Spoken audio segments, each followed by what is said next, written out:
Welcome to Programming in Python Day 3. Before we get into the content today, I want to talk about just a few questions regarding how things are going for you so far. So we'll start with this multiple choice question where you can choose one of these or formulate your own answer.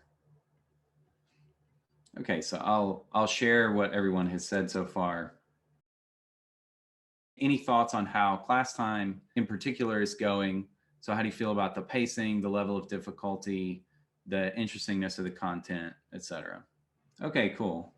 All right, great. So thanks to everyone for the contributions there. That's really helpful. So just one more piece of admin that I'm going to throw in here before we get started. If you are in a group other than, than 3 or 6, please go ahead and choose a group captain and have that person fill out this form. So I also added that link to the landing page, and that way you can get to it easily and update what's going on with your group in terms of when you're meeting and how many people are in it, specifically which people are in it. That way, when I want to reach out to a group, I have updated information. So far I've been drawing from the initial group assignments, but I don't know how things might have shifted since then. And with the form system, you're able to take control of that so that that data can be updated without having sort of an administrative in-between. Okay, so let's get into the content for today. I want to do something a little bit different. So in the previous 2 lessons, what we've done is present sort of a grab bag of different Python language features and other kind of observations along the way. And I want to change gears a bit and do some brainstorming about kind of a real project or a real thing that we all interact with on a daily basis, and think about sort of what would it look like to implement a version of it that would, sort of do okay. It might not be as good as what Apple has implemented in the iPhone, but it's hopefully going to be pretty good. And that'll give us a chance to practice several different programming ideas in the context of a real project, so you can see how things fit together. So the idea is to define a spell correct function. So we have the pass keyword here now indicating that we need to fill that logic in. And the idea is it's going to do things like, if we misspell telephone by accidentally typing the H before the P, it will output the correctly spelled version of this. Or if we misspell Bernedoodle by putting an A instead of an E here, it will correct that for us. So that's the idea.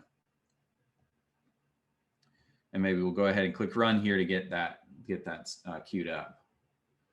So I will say there's a trade-off here. So by virtue of this being kind of an independent problem that's going to involve some intermediate steps, there will be some excursions along the way that are not covered by the Data Gymnasia course exactly. They'll be close, but sort of slightly outside the purview of the course, but we'll break down what we need or sort of suitably gloss over it in a way that won't be too costly from a learning point of view.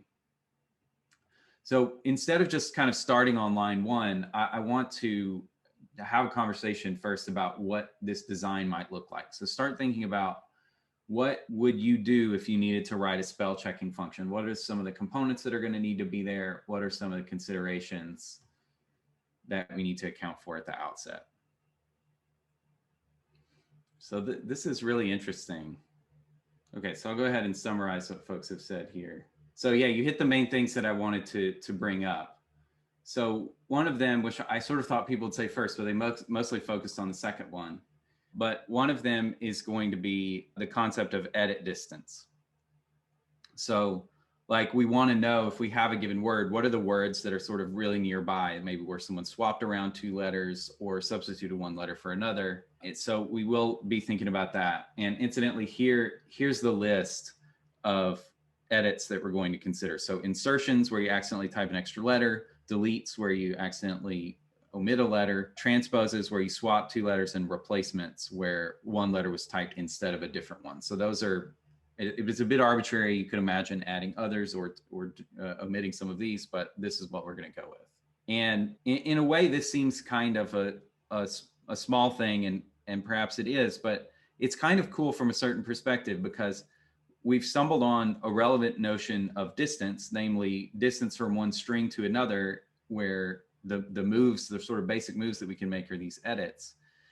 This is a notion of distance which is relevant to this problem. It's very natural from the point of view of this problem, and yet it's extremely different from the notion of distance that you learned in high school with some kind of like, square root of x1 minus x2 squared plus y1 minus y2 squared formula.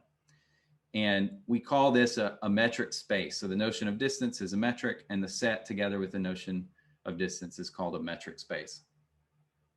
So there's kind of a piece of higher math lurking under the scenes here, if you want to think of it in those terms. A broader point, which folks focused on a lot in the responses, which is good, is that there's no way we're going to model the English language from scratch here. We absolutely have to have some kind of database of words to draw on, whether it's a corpus of written English or a dictionary which lists each word once. We're going to need something like that to draw on in order to be able to do a reasonable job of this. So without drilling down too specifically, let's suppose that we have a corpus of written English. So I give you a bunch of text that was written, it was sort of harvested from the wild. We can certainly draw some words from it. We can figure out what are the words in there. What's another way or further work that you can do with that corpus that it's going to help with this task?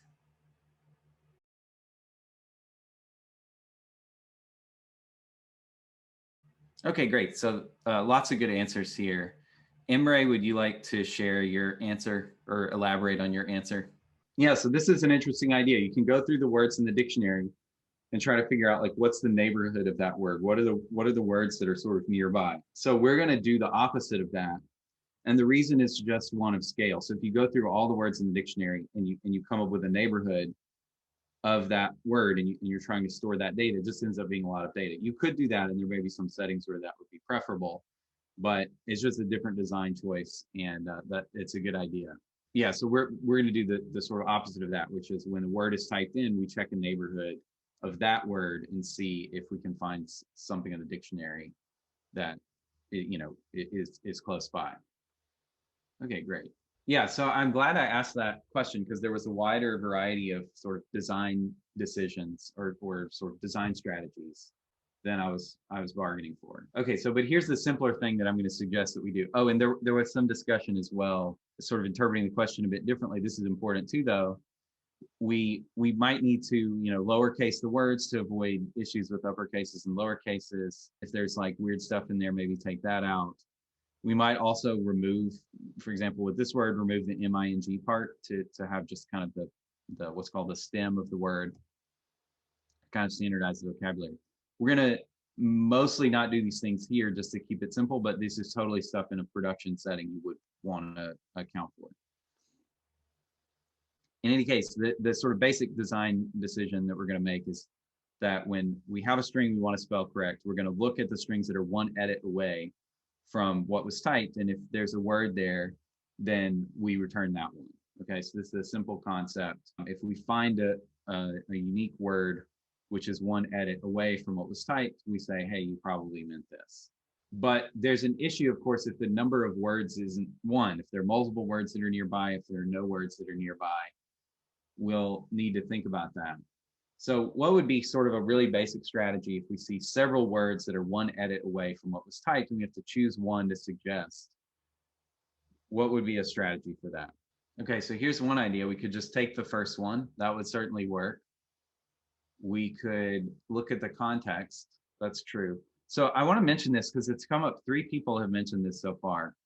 And I think it's really interesting. This didn't even occur to me. When you have spell correct in a real spell correct app, in a real, text processing app, you have context. You're able to look back at what the person has typed over the, preceding several words or maybe the whole paragraph, whatever, and try to use that to enhance your prediction. And that's certainly a great idea. It's definitely a much more advanced version than what we're driving at here. We're really just thinking kind of one word at a time right now. And that's evident in the structure of the function here. So if you look, we just have this should have an argument. We just have def spell corrective string, so we're not accounting for the context. This is really just the what was typed. We're trying to correct it to a particular word. But this is a great point, and it makes the problem a lot richer and more interesting. There's a lot of really cool stuff you can do when you're trying to account for also the surrounding text in your prediction. Okay, so a bunch more answers came in. This is another good kind of more advanced consideration. If letters are nearby one another on the keyboard, you want to account for that because those kinds of mistakes are more likely. Okay, here's what I was actually going for here. Although all of these answers are good. Yeah, okay. A couple of folks have said this now.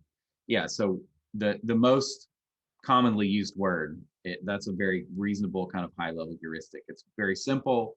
It'll be easy to implement relative to some of these other more advanced ideas, and yet it's going to be, you know, maybe a bit more useful than the easiest thing, which would be to just grab the first one. Right. So let's do that. Okay, and here's another problem. So this is kind of the, you know, very basic thing for us to do in the case where there's more than one word that's one edit away. What should we do if there are no words that are one edit away? So we look at all the one edit steps and we're like, oops, there are no words there. What would be a natural other thing that we could do? Yeah, folks are much more on the same page here. I guess it's sort of a smaller set of possible ideas. It's less of a temptation to be more ambitious, right? So all the answers that came in said the same thing. Yeah, just expand the radius. Try to look for more edits away from where you are. So you look at all of the things that are one edit away and then take one more edit from those and take that full set. So one thing that can happen when you do this is, let's say you find a word that's very common that's two edits away, but there is also a word that's not very common that's one edit away, and you have to trade off, you know, should I go for the more common word or the word that was only one edit away? So what are some thoughts about how you would kind of resolve that tension?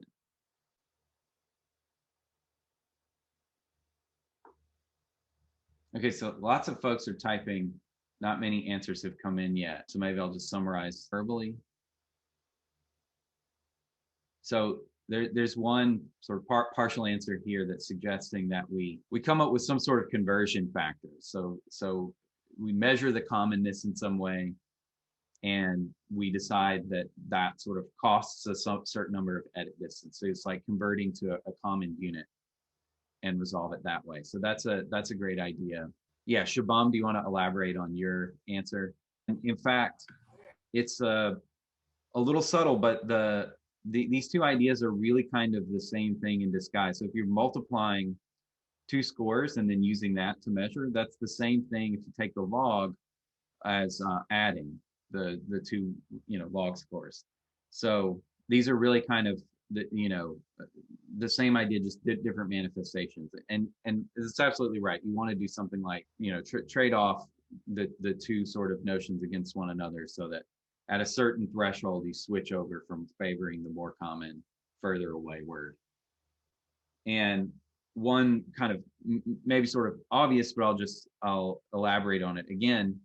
The important thing here is to base this strategy on actual data. So the essential idea of trading off one notion of preference against the other is important, but when we choose those weights, we need to do it in a way that actually accounts for the mistake that people actually make.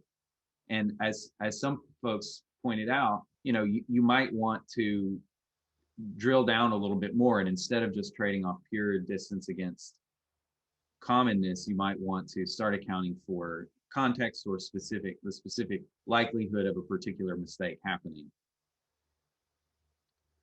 So these are just some things to keep in mind. In some sense, it's academic because we're not going to have space in the class to sort of pursue every possible corner of the design space. But I think it's a useful exercise in its own right, just to see what the options are here and what the trade-offs we're making are.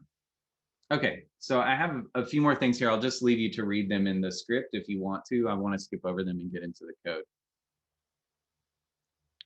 So let's actually write some code to do this. This is a tractable problem to do in its basic form in the space of a class, or maybe spill over into the next class, but it's not that huge of a problem. So by the way, this whole exercise is being pulled from a blog post on Peter Norvig's website.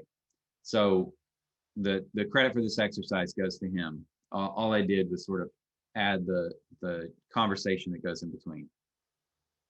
And I touched up the code in a few spots based on personal preference, but it's really essentially what he's doing. So the first thing we want to do is download his big.txt, which concatenates some books and a dictionary.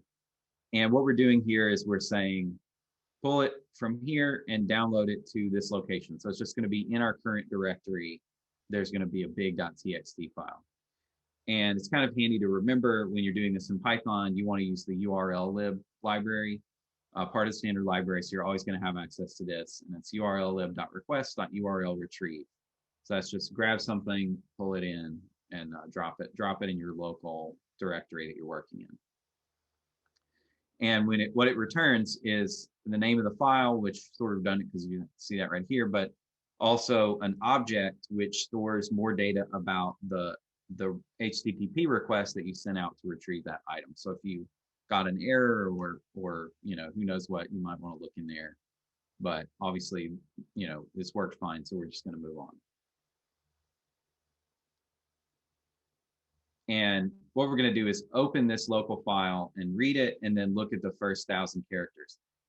In principle, you really should do this more carefully and say, just read the first 1,000 characters. But the file is, despite being big.txt, it's not so big that it really matters. We're just going to pull it in as many times as we want to. So you can see the very first thing there is Project Gutenberg ebook, Sherlock Holmes. There's some new line characters here. That's the /n. Okay, so we're going to need to process this a little bit, but not too much. And I'm curious, before I show you what I'm going to do, does anyone have any kind of standard moves where they see something like this, they're like, I know what I would do in this situation? How do you get the words out of here?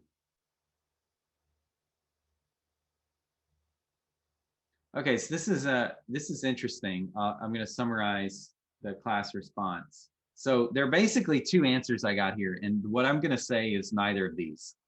But it's not to say they're not good answers. They're just some, well, I'll deal with them in turn. So one is to use a package that's designed to do this. I think in some ways this is really the right thing to do. We're trying to keep it really basic here, which is the only reason we're going to do something a little bit simpler. But there's a lot to be said. So this is Natural Language Toolkit. This is a sort of stock Python package. This is a good go-to move. So these are good answers.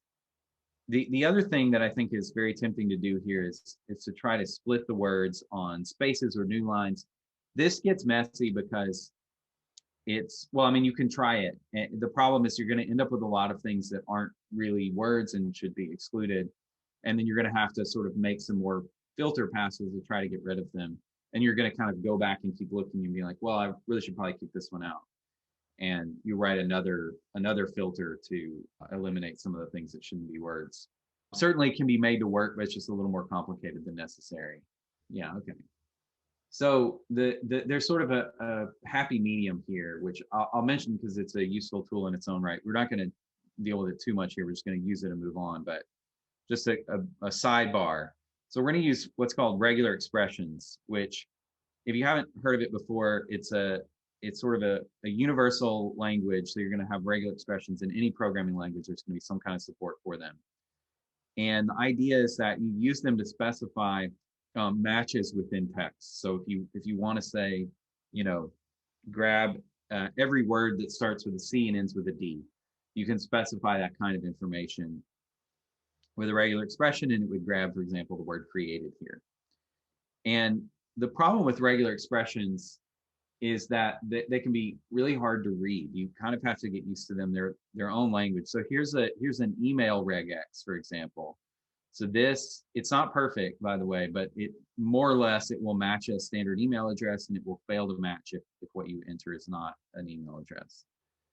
And if you're looking at this, I mean, it looks like, you know, the cat walked across the keyboard. It's more or less gibberish. You see this A-Z in here and 0-9. I guess that makes a certain amount of sense.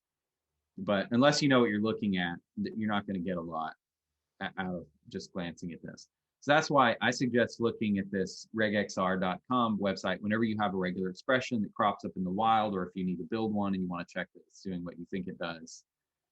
put it into this website and it will totally break it down for you. It explains what all the characters are doing and what matching it's eventually going to do. This is much better than just troubleshooting within your app, because you have an explanation spelled out. If there's a mistake, it's going to jump off the screen at you, instead of being something that you have to come up with through test cases or whatever. So, in this case, we're just going to use a very simple one. We don't need to get into that too much right now. It's \W plus, which just matches one or more word characters, which you can see here. So matches any word character, and then the plus says one or more of the preceding item. So in Python, the regular expressions library is called RE, very short name.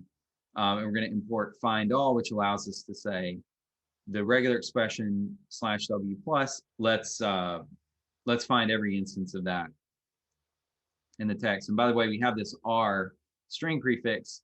This is a raw text indicator. So just making it so that you don't have to type 2 backslashes to mean 1 backslash, because otherwise the backslash has other meanings in an ordinary string.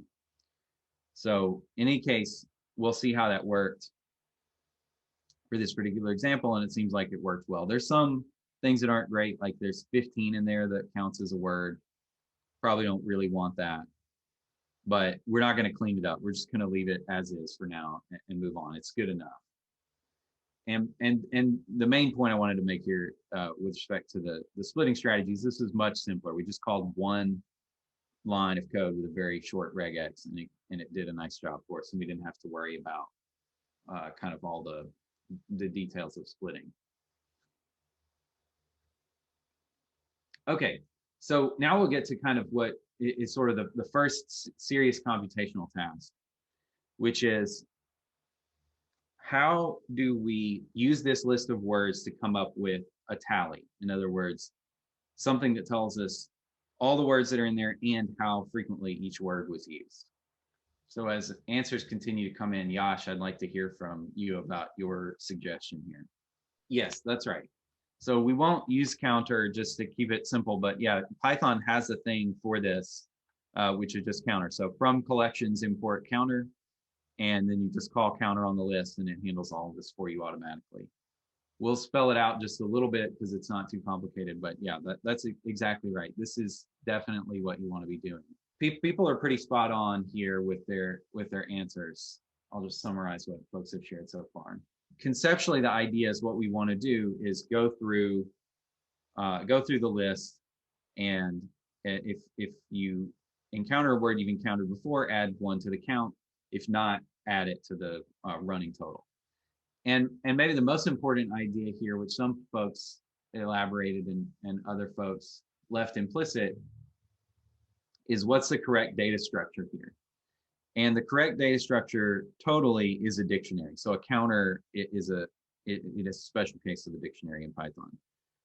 And dictionaries are completely the right thing to be using here, because they're exactly suited to this kind of lookup task. So just to review for folks who haven't thought about it recently, a dictionary is a data structure which is designed to store key value pairs. So all the things to the left of the colon are called keys, and the things to the right are called values, and this value is associated with this particular key. But you have a special data structure for this, even though you could do it in another way. Like, for example, we could have an array which stores pairs. So here we're leveraging just list, I should say. So we're leveraging the list data type along with the tuple data type, and we could replicate the functionality of a dictionary in principle. But in practice, the reason we have a distinct data type is that dictionaries are just absolutely magic when it comes to lookup tasks. So, if you're used to this, it probably doesn't seem that cool to you anymore. But the reality is it's just extremely cool. And we just get used to cool things really easily.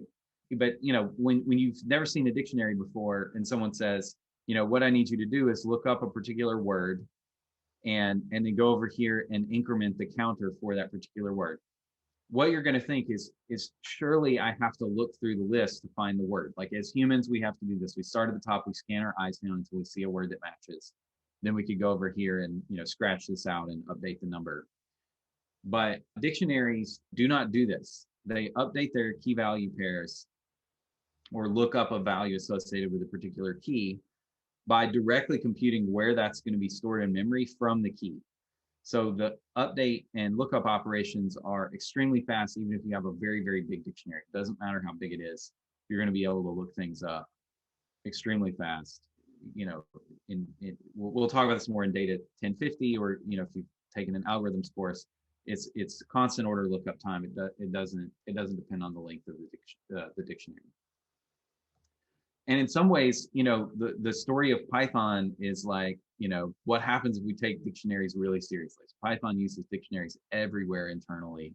It's sort of a dictionary built language, if you look at the implementation. But anyway, let's do this together. So I want you to write a loop over the list, which we've called words, and update a dictionary called word_frequency. So, I've given you some starter code here. Again, what you can do is copy that, paste it in here, and then delete this word pass and try to write something good.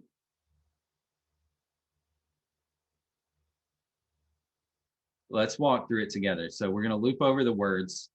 And for each word, the important distinction is the word in the dictionary already?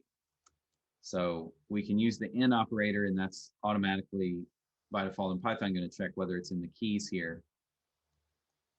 And if it is, then what we're going to do is whatever value is already stored there, we're going to increment it by 1. So it's already seen the word 30 times. Now it's going to know that it's seen it 31 times.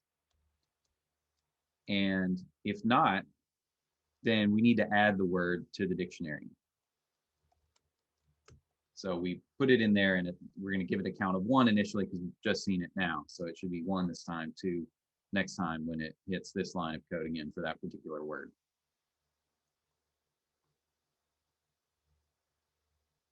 And it looks like that worked. So we have, it appears 10,000 times, B appears 6,000 times, and so on. Okay, so when you look at this, for my first instinct is I'm like, okay, Gutenberg, that shouldn't be that important. I really want to see the most important words first. How do you tell a sorting function how you want the items to be sorted? So if you can call sorted on a list of numbers, and that's fine, but if you call sorted on a list of key value pairs, it may or may not order them in the way that you want. You might need to tell it like, hey, look at this to do the sorting. And what's the kind of standard mechanism for that? Not really Python specific. This is how it's done in general. Yeah, okay, cool. So people, a few folks have this moved down. So the sorted function is going to take a keyword argument called key.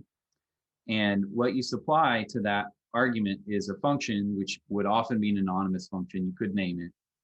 But customarily, it's going to be an anonymous function that says what value to compute for each item in order to determine how that item should be sorted relative to the other ones. So we'll do that. We'll also supply a reverse argument. So that was also mentioned in the answers here. So we do want to go biggest to smallest. So we'll say reverse equals true. And so here's what that looks like. And you'll notice here I've formatted this a little bit differently because it gets too long if you just go extend to the right. So what you can do is open parentheses here and then put the arguments 1 per line and then close parentheses at the bottom, flush with the beginning of that line. So this is just kind of a way of calling a function with more arguments or kind of longer arguments. So we want to extract the items from the word frequency table. In other words, we'll get a list of pairs. And then that way we can say for our key function, for each item, compute the second entry. So remember, Python starts from 0, so this is 1 is grabbing the second element of each one. And reverse equals true, that's going to reverse it. And this is going to do what we want. So this checks out. The, of, in, a, that. These look like the most frequent words in the English language. And just to break this down a little bit. So So we just call word frequency dot items, we get a list of pairs. And if we extract, can I just grab the first one off of there? No, I can't. So we have to collect this into a list. And then if I get the one of index one, that's the frequency. So that's why here, when we specify this function that says extract entry of index, extract the index one entry of the tuple, that's what's going on. Okay, in any case, this looks pretty good. It seems like, you know, I mean, I don't know exactly what you'd expect here, but, you know, the occurs nearly 80,000 times in of, half that frequency, and very similar to of, and then it starts going down fairly fast from that. This seems plausible, I guess. Okay, so here's another programming task, and we're just going to change gears. We've got our dictionary of words. That's kind of the first major waypoint here. And then the next thing we're going to need to do is start computing the strings that are one edit away. So let's just do deletions first. So we want to define a function called deletions, which takes a string and returns, for example, when we have the string the, it returns he, omitting the first letter, te, omitting the second letter, and th, omitting the third letter. So obviously the test is going to fail initially. Your goal is to change this body to make it so that it passes.